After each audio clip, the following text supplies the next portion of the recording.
যারা মানুষ হত্যা করে তাদের শাস্তি কি? আল্লাহ তাআলা বলছেন, ইন্নামা জাযাউল্লাযীনা ইউহারিবুনাল্লাহা ওয়া রাসূলাহু ওয়া ইয়াসআউনা ফিল আরদি ফাসাদান।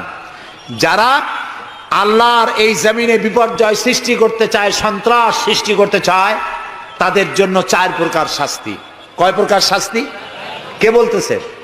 যারা বোমা মারে, যারা গ্রেনেড হামলা করে, যারা মানুষ হত্যা করে, যারা শান্তিপূর্ণ সমাজের উপরে সমাজকে বিশৃঙ্খলা সৃষ্টি করতে চায়, আল্লাহ তাআলা তাদের জন্য 4 প্রকারের শাস্তি নির্ধারণ করেছেন।